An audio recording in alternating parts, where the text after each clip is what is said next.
Hello everybody and welcome back. My name is Curtis Kaboom.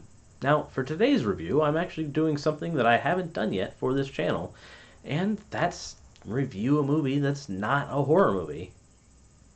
Well, just don't count K-pop Demon Hunters in that, alright? No, today's movie is an action movie, or a fighting movie, or a fighting video game inspired movie, because 2026 is truly the year of the video game movie. I've already reviewed two for my channel with Iron Lung and Return to Silent Hill, and there's more on the horizon. But this is one of my favorite fighting game series of all time, so I hope you enjoy my review of Mortal Kombat 2.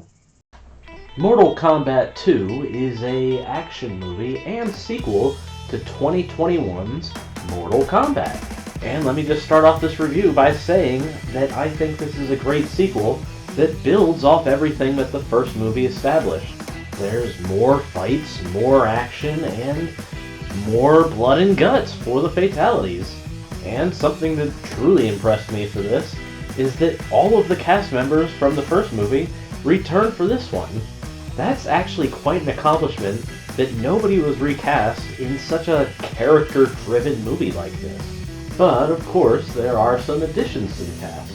Most notably, and in every advertisement that you saw leading up to this movie, is Karl Urban playing Johnny Cage.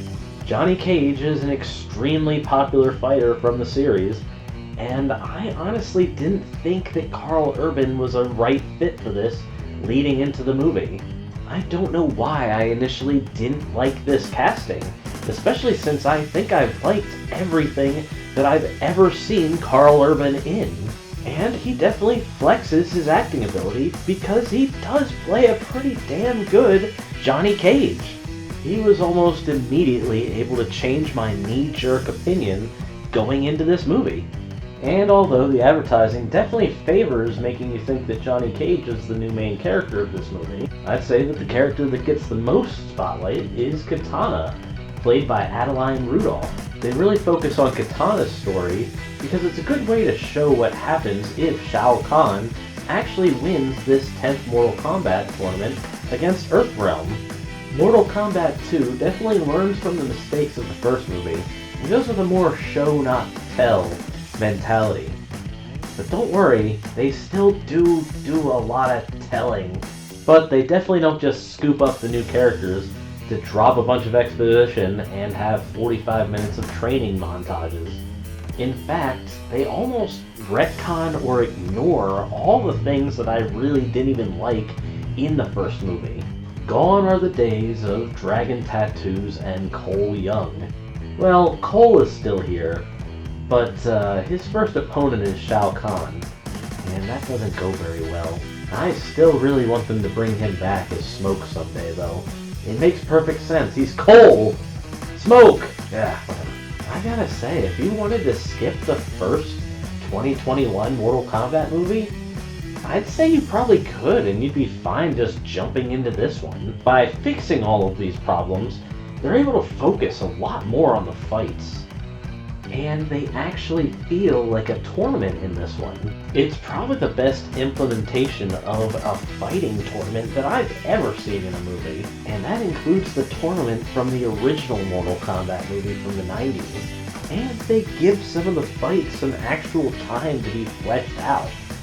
A couple of my favorites are the Liu Kang vs. Revenant Kung Lao fight, and Johnny Cage vs. Baraka fights. I also love all of the fights with Shao Kahn.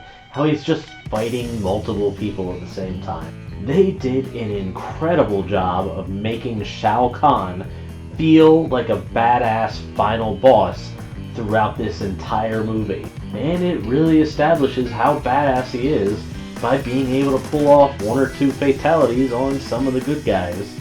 And I really enjoyed how the fatalities were pulled off in this movie as well. They were bloody and gory, just like I always dreamed.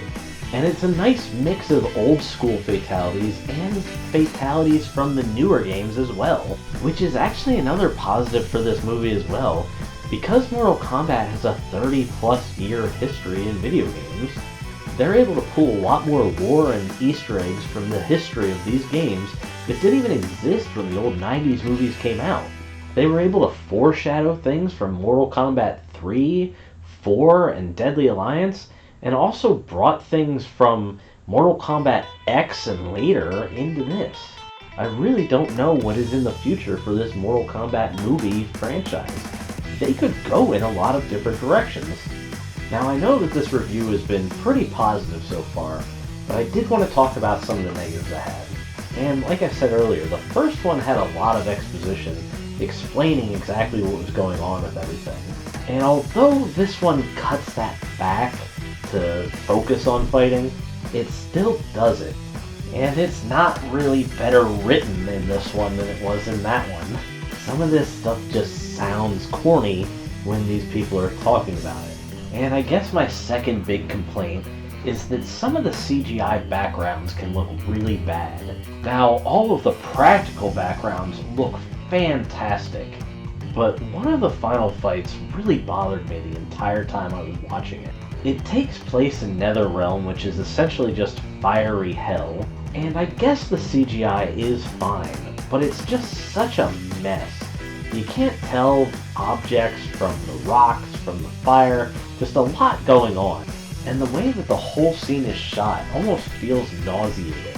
They do this really cool shot of following this character as he morphs into the ground, but they only had to do it once and they continuously do it. Overall, it's still a pretty cool and creative fight, but it just didn't click with me like all the other fights did. So, to wrap this up, I think this movie is actually a really good time. Mortal Kombat 2 fixes just about every problem that I had with the first movie. It has good casting, great fights, and I really like the fatalities.